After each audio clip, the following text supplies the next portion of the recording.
implement. Yeah, it's hard. What were the Expendables fighting for? I don't. They were fighting to like get Jean-Claude Van Damme back into rehab. All I remember Yeah. about Expendables 2 was how sunken that man's eyes were in his head while he kicked a knife into Liam Hemsworth's chest. Welcome to the first episode of Through Your Eyes. Every episode, we talk to a new guest and figure out why exactly their favorite games, movies, franchises, and stories mean so much to them. This week, I had the privilege to sit down with producer and video essayist Erik Clapp from Cinemaforce. He has written for Arrow Video and other boutique media brands, and his background and knowledge of cinema is unmatched. Thank you all so much for being. I am Casey, and we're here to talk about Seven Samurai today. I'm here with a really good essay writer and YouTuber. I'm going to let him introduce himself from Cinemaforce. Hey, thanks, Casey. Thanks for having me. It's a pleasure to be here. I'm a big fan of your channel as well. So this is fantastic. Just I mean a little bit about myself. I started, oh man, a long time ago with NBC News, and I kind of worked my way into my own production company. And then just recently, I started this channel called Cinemaforce, where I could kind of work on doing stuff on cinema, which has led to doing essays not only for myself and my channel and my friends, but for Arrow, Second Sight, and Imprint. So it's been really fun. That's really awesome. What like movies have you specifically done for say Arrow? I know I just got the notification that Excalibur came in the mail today. Yeah, I got mine this week too. Yeah, I think I got it like day before yesterday. Probably the coolest thing I have done is for Arrow, which was we did a video essay, me and Rich Johnson, on The Great Escape, the 4K release. And so that when they said that, they said, "Hey, would you be interested in doing anything for Great Escape?" I was just like, "Yeah." And they're like, "Well, we don't have much money." I was like, "I don't care." Great Escape is one of the greatest stories I can Yeah. imagine. It's one of the movies, first off, I can sit and watch with my dad. The movie that we did a book club together, me and my dad, with that book. It's great movie, great book, great story. Oh yeah, absolutely. It was a bomb. It was amazing. It was so fast though. It came really fast, so we had to do it very quickly. And then I've got a couple things for Imprint coming out that unfortunately I still can't talk about because they're not out yet. But and then for Second Sight as well, they haven't been released yet. So there's like a whole like backlog of stuff. But it's gonna be some cool stuff. We're here to talk about Seven Samurai today in Kurosawa. You want to tell us how you were introduced to Kurosawa and Seven Samurai specifically? Yeah, absolutely. So for me, Seven Samurai, I guess I saw it in high school. At least that's what I can remember seeing it for the first time was in high school. It's probably like when I really got into cinema was in high school, and I think the first thing from Kurosawa I saw was Ron, and that led me to Throne of Blood, and then that led me to Seven Samurai, I think. And then I got to see Dreams when it came out, Oh, like in '90, like in the theater because I was kind of on a tear there. And then I kind of got out of Kurosawa for a while. And then I reconnected with it in college, and that's where I saw Seven Samurai again, probably in film class or something, and kind of got reintroduced to it. that's kind of the exact opposite of how I got introduced to Seven Samurai. I remember hearing about it on I think Empire of Dreams or a Star Wars documentary, George Lucas talking about it, and I would have been in high school as well. But for me, I had the pleasure of having the internet at the time. So like literally my first Amazon purchase is Seven Samurai. I did Seven Samurai, and then I did Throne of Blood after that, and then after that I did Ran. So literally the exact opposite of you. And after that I found Rashomon and Yeah. Jimbo and all of those movies. I still have not seen Dreams. I have a copy on DVD that's still wrapped. It's a first edition Dreams DVD, which is the only reason I haven't put it on yet. I think too, like Kurosawa, I think one of the main reasons I got into him too was the Oscars. One year they gave him like a special award, like Lucas and Coppola and Spielberg. The Academy's Board of Governors has voted an honorary Academy Award to a man who many of us believe is our greatest living filmmaker and all of us know is one of the few true visionaries ever to work in our medium. Akira Kurosawa has made 27 films in his 47 years as a director, among them such indisputable classics as Rashomon, Akira, Throne of Blood, Seven Samurai, and Ron. Someone once asked Mr. Kurosawa if his movies have a common theme. His answer was that they ask a common question. Why can't people be happier together? He has put that question in contemporary terms and in films of epic historical sweep, but always answered it in a way that intensifies and finally transforms our shared human reality into a thing of awesome and often tragic beauty. And they showed this amazing montage of like action sequences from all of his films. And I remember as a kid, I'm like, oh, holy shit! Like I gotta go check these out. Especially like Throne of Blood, I was like blown away by the arrows hitting the neck and all that. I was like, gotta go see this like right now. Blood is still crazy. That scene where Toshiro Mifune is just getting pelted by actual arrows. Yeah, yeah, it's intense. Exactly. Empire of Dreams, I think, had that exact same kind of montage that showed it. They talk about, and you just mentioned violence in Kurosawa and like all the action they do. That's one of the things I really wanted to touch on at some point. What do you like? Kurosawa has such a unique style of violence that everybody who's remade his movies seems to specifically try to not do. Yeah, Like Kurosawa's violence is so matter of fact and visceral most of the time. It's at the same time. It's there is now just an arm, and unless you're in Sanjaro, you're not going to get an entire fountain.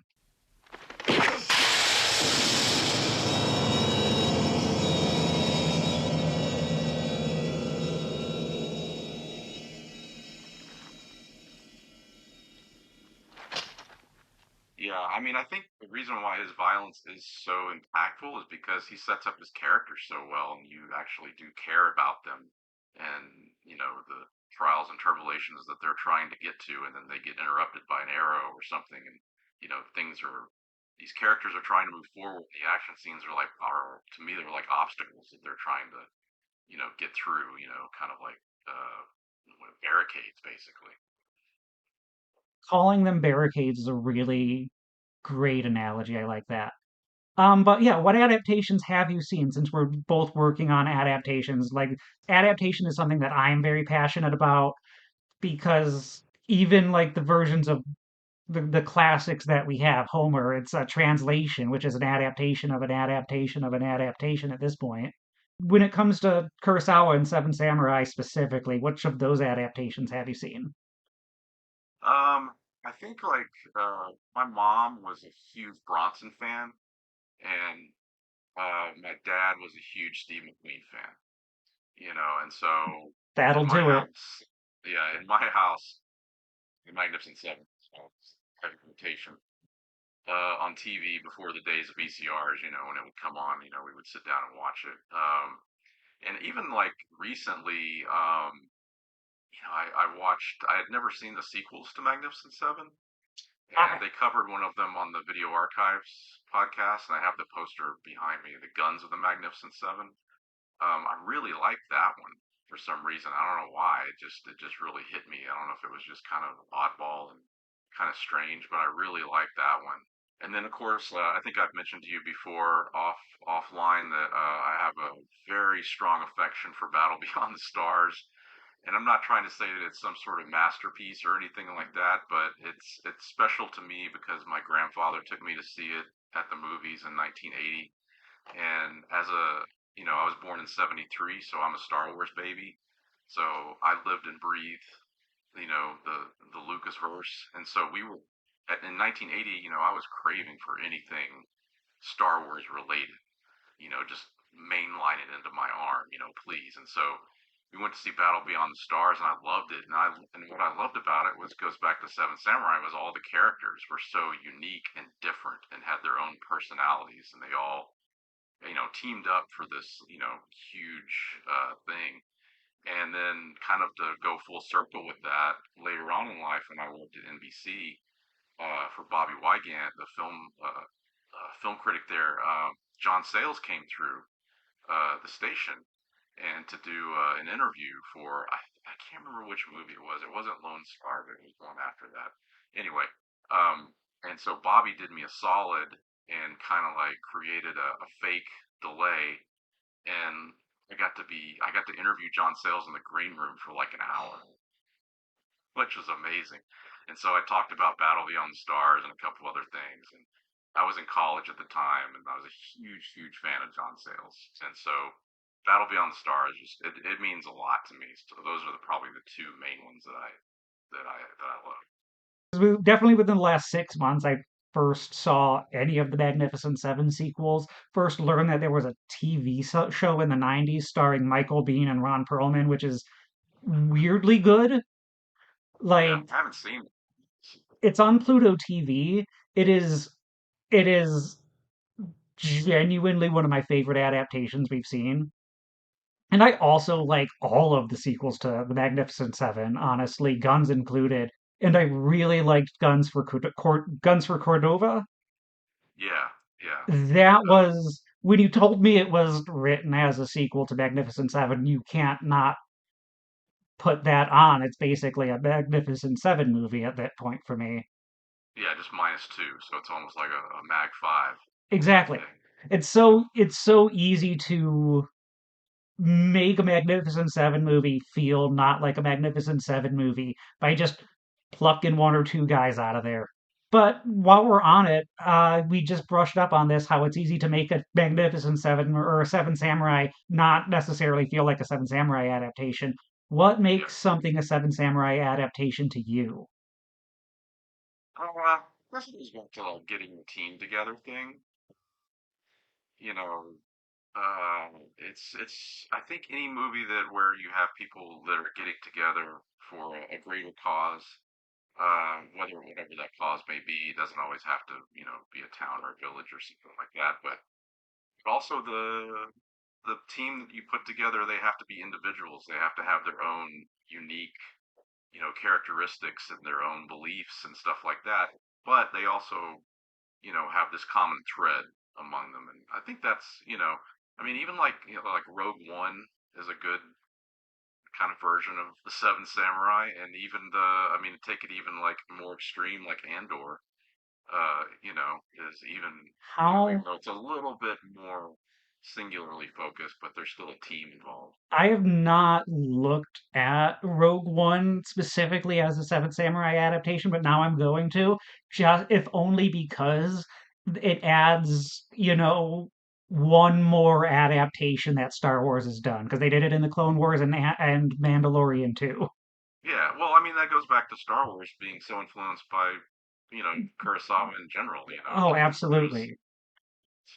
I would love for Star Wars to give me Throne of Blood. Give me Star Wars Throne of Blood though. Give me something other than Seven Samurai. Star Wars Yojimbo can work fine.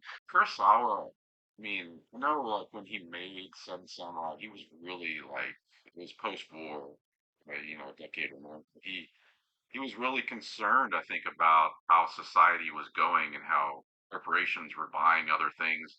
Everything was being consolidated. And so I think that, that also factors in a lot of these getting the teams together, like Inglorious Bastards where you're battling Hitler or, you know, one, same thing, you're battling the Empire or whatever. So,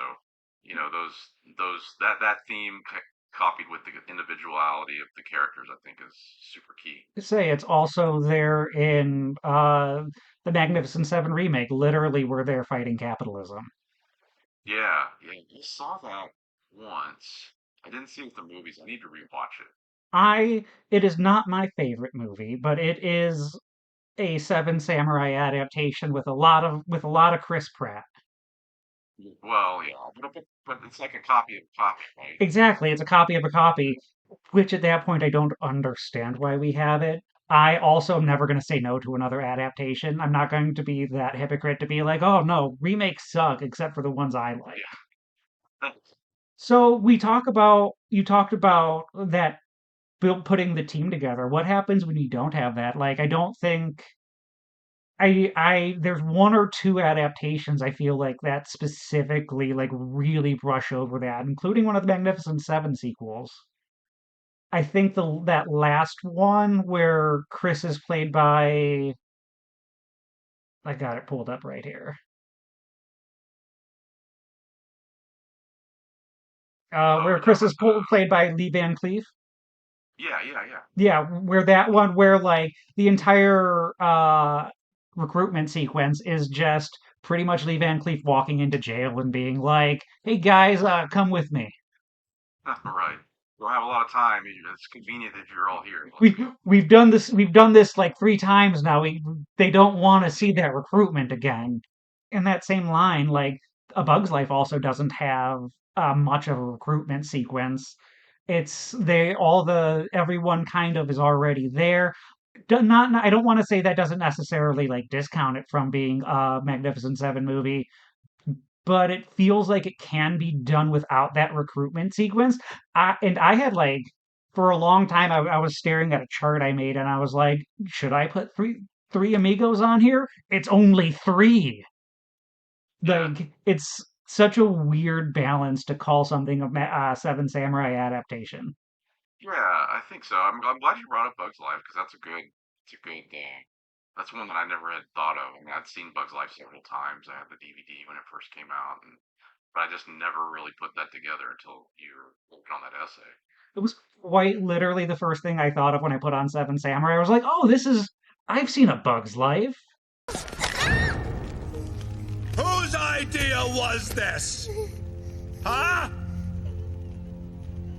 We brought it up a little bit a minute ago. Remakes and adaptations in general. The internet hates an adaptation or a remake. Like every no director will come out and say they are making a remake of anything anymore. It's an adaptation.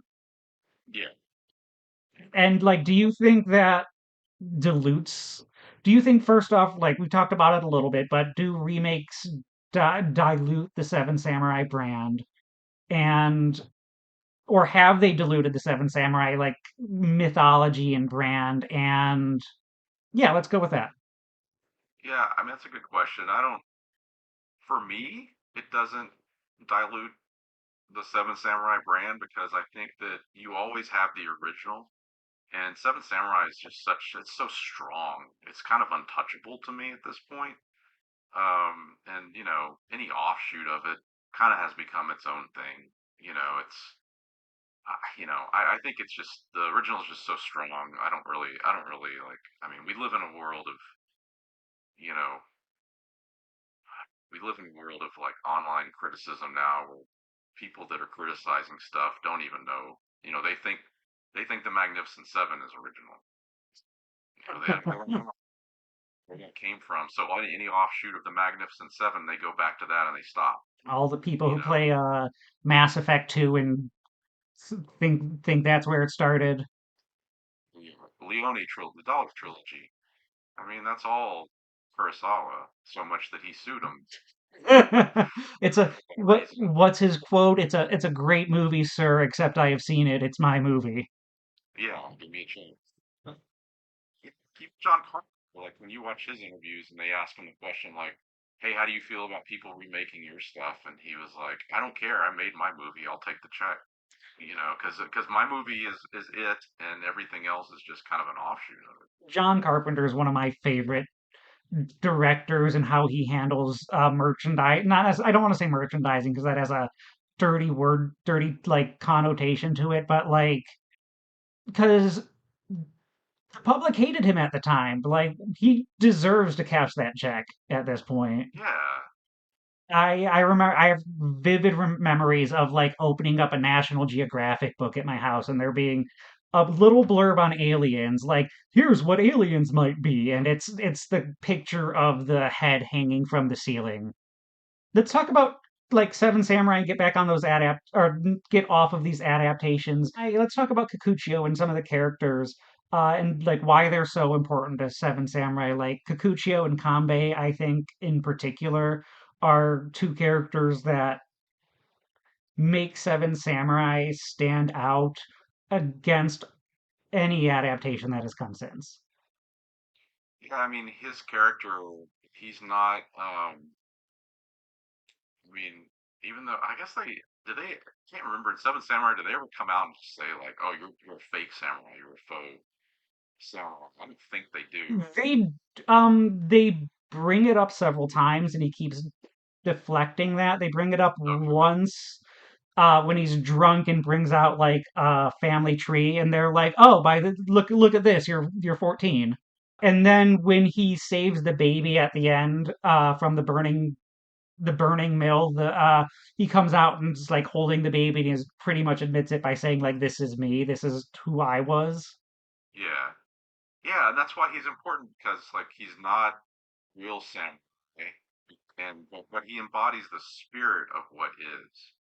And that's the message of the movie is that you don't have to be this great warrior to stand up for something that you believe in. You can still have the same characteristics of something and still, have the same result of those people. So, that's what's really cool. I mean, he just shows that he has the passion for the most important thing. It's not just just a title. It, I love how you say that. It's not just a title because Kikuchio does like all the mannerisms wrong of a samurai. Like he is specifically doing all like I just finished a class on diction and mannerisms in the business place, right? And Kikuchio is eating with his hands when he shouldn't. He is Right. being boastful. He is getting very drunk. He is doing everything he's not supposed to do, yet he is still the samurai we all kind of remember. Yeah, he also samurai are supposed to have two swords, a short sword and a long sword, and he only has the long sword. He only has the long sword, and on that, it's a like specific offshoot of an extremely long sword. Like I Yeah, think it's an anti-cavalry sword specifically. It's also called nodachi, or great field sword, because it's used in the battlefield. The odachi has a blade longer than 3 shaku, which is huge. It briefly became popular in the late Kamakura period, especially among samurai who wanted to compensate for inadequacies in other areas. You know what they say, when the sword is long, you know something's wrong. Unlike the previous swords, this one was used on horseback. It was kind of like a polearm, but worse. you can kind of tell the other samurai like, okay, this guy, like what is this? What is this guy? Like, what is he about? Like, he's obviously not one of us because we would not be acting like that. But we need him, so we'll take a chance. We'll take a flyer on him. He can fight. We can use him. We'll make him feel good. Call him a samurai later. Yeah, yeah. You talked about before how you love how adaptations make the samurai so distinct. Hmm. Seven Samurai doesn't necessarily do that, does it? Like you have Kanbei, you have the leader, we have Kikuchio, we have the woodcutter, and we have Akamoto, the young guy. Yeah, And then we have the really, really cool guy, and we have Kanbei's old friend, and I can never remember the last one. That is one of the things that I also really like about the adaptations is how distinct they make the characters. Why do you think Seven Samurai is able to still stand out amongst all these adaptations? We've talked about how it stands on its own despite all of these remakes and readaptations. But like, why is that? yeah. I don't know. I guess maybe it's like, in that particular period, Japan. I think that's why it stands out. Like I was talking about earlier, like it was a post-war thing that Kurosawa was trying to say that individuality is so important, and it was also a way for him to recreate the samurai genre, as it were. And so I think that's why it stands out, is that it redefined that for the future. Whereas, samurai films used to be about, oh, we're kicking ass because of our master and you'll die for our master. Well, that master was no longer a component. And so I think that's why it stands out. Say we talked about that before, how Kurosawa doesn't do that Chimbara action style that was so prevalent at the time. Let's talk about the action. If we're talking about action, I kind of want to compare it a little bit to Rebel Moon, like the most recent adaptation we've had, where like the action is so hyper stylized because it's Zack Snyder. Yeah. Yeah. I mean, for me, Action Seven Samurai, it's dirty. Like, it's gritty. It's like, it's always raining. there's some sort of like environmental element that happens, which you could say happens in Zack Snyder movie as well. There's some sort of rain coming down to make everything more dramatic. But a Uh, horse doesn't like get in front of the camera in a Zack Snyder movie. Everything's pulled out and perfectly sure. choreographed. Like that's what I love about Kurosawa. It's dirty. You're like under a horse watching someone get stabbed. Like Yeah. as it goes, like as the horse goes through the frame, so you don't actually see it. Yeah, what was really interesting to me on this rewatch too is I never really, because I hadn't seen it in a long time, but what was interesting to me was how, like, in the interiors, he had a ton of tracking shots, like on dollies, and it was very smooth and coordinated and stuff like that. He would put three or four or five characters in a very closely choreographed shot where everyone was framed very nicely, kind of almost like a John Frankenheimer thing where you have three or four characters in the same frame all in focus. But when you go to the action scenes, it's complete opposite. Like he completely changes the style. He's shooting the action from way back with zoom lenses, almost like documentary, like just covering it like a sporting event. And so that's what's so disorienting about it when you go from the interior stuff, which is smooth, and then you go to this crazy like zoom rack foot, just not like kung fu zoom, but he's shooting with really long lenses into action, and he's getting like sometimes two, three camera coverages of the same thing from different angles, and like almost like a not a jump cut, but like moving from one angle that's like just slightly different from the other, and it feels disjointed. And I think it works because it makes the characters their issues that they're having, their adventures, are not their mind is just they're just trying to do their job. And I think the way he films it, the edits of the action scenes like mimic their thoughts and what their mission is. I like that you said documentary. That's a really good way to describe Kurosawa's style, specifically in Seven Samurai, because we know he can do it differently. Because Oh Throne of yeah. Blood has a lot of like tracking shots with action, especially like we talked about that big climactic sequence. There's so much movement with the camera in that, and it feels so distinctly different from Seven Samurai. Seven Samurai feels so, like you said, a documentary. It feels like World War II in color, but Yeah, it's just that contrast of the interior and the exterior stuff. I mean, some of the exterior stuff has nice tracking shots too, but when he gets to the fight scenes, it's almost just like, oh, I'm gonna like get it's a into the different heads of these language. characters.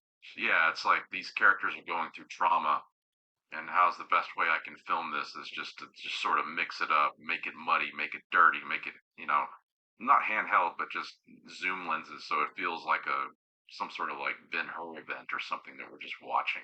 The inclusion of the zoom lens, like which lets us, like I said, let the horses run through it, lets the action be obscured for a moment, like it would be in reality. It's Yeah, because otherwise you would have to like those all those action scenes if you were doing the same thing he was doing in the interior with tracking and dolly shots. They'd probably still be making that movie right now. It would just take forever. it would also look entirely different because you'd have to have a lot more choreographed dance fighting like you see in Zack Snyder's work, like where you have to have everybody framed so every shot is epic. Yeah, yeah, and I like Zack Snyder. I Say like he's not Zack my Snyder. favorite. I don't hate Rebel Moon nearly as much as everybody else does. I'm going to use it as a comparison, but I really don't think it's the abomination that the world has called it. Neither is Zack Snyder as a person or director. Yeah, I mean, Zack is very describe Zack, but he is like a lot of people have asked me about Zack Snyder before, and I always try to think of it almost like David Fincher in a way, where um, like Fincher and Zack Snyder to me are very similar in that they're stylists, they're visual stylists, they're perfectionists, and they would almost be better like DPs. I absolutely think Zack Snyder would make the best like camera operator, director of photography. I also think that is absolutely his forte. Yeah, yeah, and that's why it's probably hard for him to let somebody improvise something because it's so locked into his head of how every single thing moves to the other and how every cut, it's almost like a puzzle. Whereas like with Seven Samurai here, we're talking about, the action sequences, especially the ending stuff where he's just sort of like, okay, we're going to cover this from different angles and then you probably just cut it together later. Like he probably didn't have like a super duper finished idea in his head when they were shooting that stuff. From what I understand, that's exactly the case. It was like he knew where Kikuchio, he knew where the samurai were, he knew where the people that were going to hit them were going to be. And other than that, it was like do fight. Do fighto Yeah, fighto. yeah. And I will say too, like on the rewatch of Seven Samurai recently, I did get a little lost, like in the beginning, like, okay, where are we? Is this the village? Okay, wait a minute. So it did get a little bit, but once you settle into it, like after the first 30, 45 minutes, and you start to, he does a good job of setting up the geography of that little village. So So, whenever the action hits and gets frenetic, you're always like, oh, I'm over here. Okay, now those are the huts that are on the other side, that got burned down, and this is where the wind, the water thing is. So you start to realize where everything is, and it makes that style more easy to. I think his use of space is so integral. Like how the maps, like they have that whole mapping sequence Yeah, where they plan out the defenses. Otherwise, you're right. Why would we first off understand? Like we would not understand how the bandits are coming through and why they can't just come over the other hill. yeah, yeah, And it makes us care about the actual houses that are being burned down, it feels like, because we're giving yeah. them actual time. And Sturgis did that too with Magnificent Seven. You got a good feel of where everything was, so that when the shit hit the fan, you were properly geo geo perfectly located where everything was, where Bronson was, and where everybody was. So Not that I don't like the Battle Beyond the Stars, but that was the one thing that I felt like got a little confusing and muddled for me is the action at the end, like, because it just becomes yeah, a little bit not necessarily Star Wars, but not. But there was a reason George yeah, Lucas copied frame for frame dogfighting. It's dogfighting in space is even harder because it's like dogfighting without the ground. There's even less. yeah. Well, I listened to the audio commentary on Magnificent Seven, which has I'm trying to remember. It has let's see, The it's got James Coburn, Eli Wallach, and Walter Mirisch from the Mirisch Company. I And have I've listened to that same commentary. yeah, what's cool is I didn't listen to all of it. I listened to most of it yesterday, and what struck me as interesting is that how everybody on that commentary said that um, Sturgis was so freaking in to this movie. Like, and I think he really loved Seven Samurai, and he was like super respectful and super hyped to be able to adapt that, and to get it right, and to not just like do a rip off or something like that. He was like super respectful and super hyped up to be working on that. I think there's one that comes before Magnificent Seven that like it's an Italian sword and sandals version with gladiators. Oh, okay. And that is definitely more in line with what you wouldn't want it to be. Like, yeah, he did it right. Yeah, and I think all the actors too on Magnificent Seven were even James Coburn was talking about how when they told him the character he was going to be playing, the one from Seven Samurai, he was just like, "Oh yeah, totally, Yeah, that's what I want to do." like, oh yeah, no, That's I would have played yeah. any of these, but that is the one I wanted. Yeah, So it seems I like everybody was locked in on that movie. Magnificent Seven is such a unique adaptation because I like that a lot. Okay, so last question here. What does Seven Samurai mean to you, Eric? I think like to me, I think Seven Samurai um, is that you should always be true to yourself, unique to yourself, and should always be an individual, even though everything around you is crumbling and the temptation is just to go with the flow. Stay you, no matter what, and always try to keep trying to, make a difference, whether it's in your own life or someone else's life, be an individual, but like the Seven Samurai, also keep in mind the good of the people, and because they're the ones that will help you when you need help. Listen, the samurai can't do the farming, like they need to eat.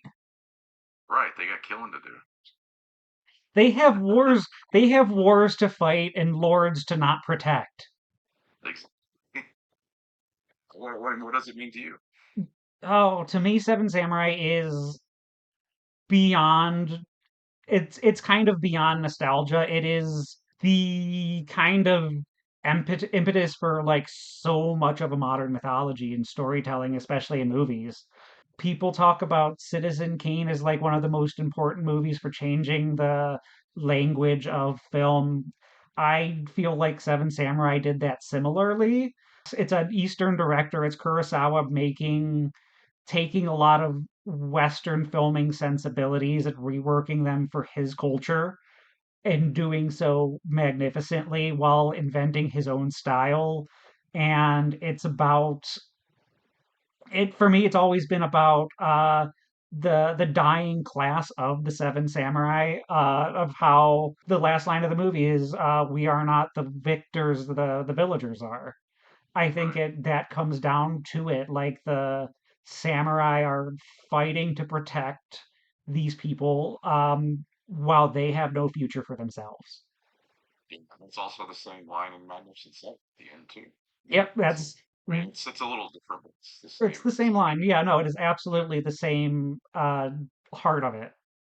Yeah. And that's a line that I look for and I don't usually see in Magnificent in Seven Samurai remakes. No.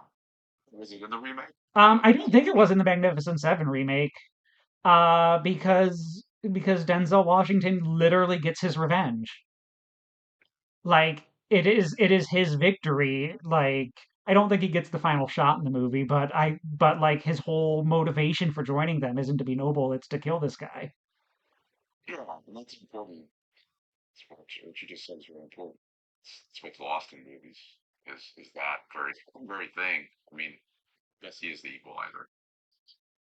But yeah, thank you so much, Eric. Let everybody know where they can reach you. Yeah, you can just go to cinemaforce.net and that'll take you to my YouTube page, or you can go to YouTube and just type in Cinemaforce and have fun. You'll see some cool video essays and a few documentaries on there. Yeah, I think yesterday or the day before I was looking through and saw Zone Troopers. That is absolutely one of my favorites. I have not seen anyone do an essay on that. Thank you so much. Well, it's not a deep essay. It doesn't have. It's not a deep movie. It's aliens and not aliens in the U.S. shooting Nazis. Thank you so much, everyone. Please check out all the Arrow collections that Eric has coming out. Please check out just all the stuff because sounds great. I've liked all the things you've put out, Eric. Thank you. Awesome. Thanks, Casey, for having me on. I appreciate it. It's a real pleasure. Thank you so much for your time and thank you for being. Next month, we are sitting down with a queer writer, director, producer from Trans Star Production, Star themselves.